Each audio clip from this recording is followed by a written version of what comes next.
আজকে আমি Nilima cooking show থেকে একটা নতুন রেসিপি বানাতে চলেছি। এই দেখুন আমি সিমের দানা নিয়ে এসেছিলাম, নিয়ে এসে এটাকে ভেজে জলে ভিজিয়ে দিয়েছি। এবার আমি এই পিসারে দিয়ে দিচ্ছি পরিমাণ মতন জল দিয়ে এটাকে আগে সেদ্ধ করে নেব। নিয়ে আমি উচ্ছে বটি বানাবো কি করে আপনারা দেখুন।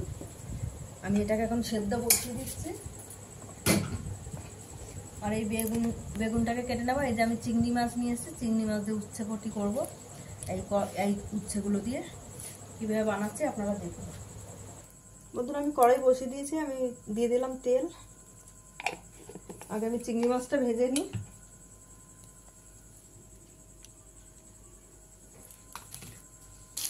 বন্ধুরা আমি এই বেগুনগুলো ভেজে নিচ্ছি, চিংড়ি মাছটা ভেজে নিয়েছি।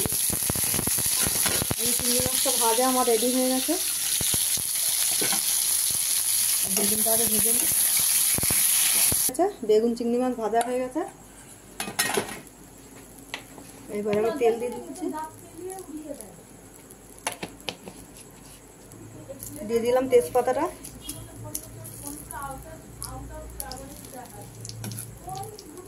আর দিয়ে দিলাম এই যে মেথি আর শুকনো লঙ্কা ফোড়ন। দিলাম উচ্ছেটা ভাজা ভাজা হবে। তারপরে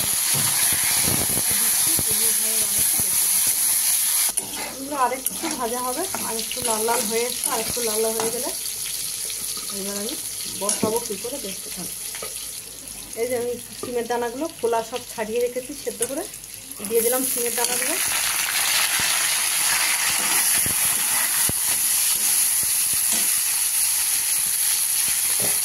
দিয়ে দিচ্ছি একটু কাঁচা লঙ্কা বাটা হাফ চামচ, দিয়ে দিচ্ছি পরিমাণ মতন হলুদ গুঁড়ো, দিয়ে দিচ্ছি পরিমাণ মতন নুন, অল্প করে একটু চিনি দিয়ে দিলাম।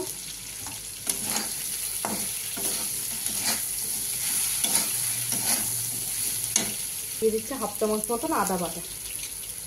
আর কোনো মশলা করবে না, এটাই হচ্ছে মশলা। ঝোল দিয়ে দেবো, আদার গন্ধটাই বেশি টেস্ট আসবে। আর চিংড়ি মাছ আর বেগুনটা একটু পরে দেবো, উচ্ছেটা গলে যাবে তারপরে। এই যে বন্ধুরা দেখো আদা ফুটে সেদ্ধ হয়ে এসছে। এবার দিয়ে দিলাম বেগুন ভাজাটা আর চিংড়ি মাছ ভাজাটা, দিয়ে আর একটু ঢাকা দিয়ে দেবো।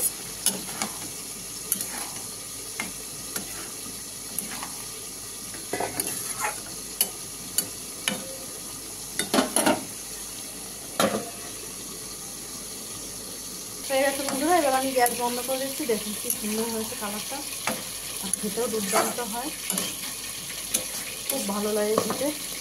সে বটি বলে একে। দেখুন বন্ধুরা, আপনাদের ভালো লাগলে আপনারা এরকম বাড়িতে বানিয়ে খেয়ে ট্রাই করে দেখতে পারেন। আর নীলিমা কুকিং শোটিকে আপনারা সাবস্ক্রাইব, লাইক, কমেন্ট, শেয়ার করে দেবেন। আর ফেসবুকের বন্ধুরা আপনারাও লাইক, কমেন্ট, শেয়ার করে দেবেন।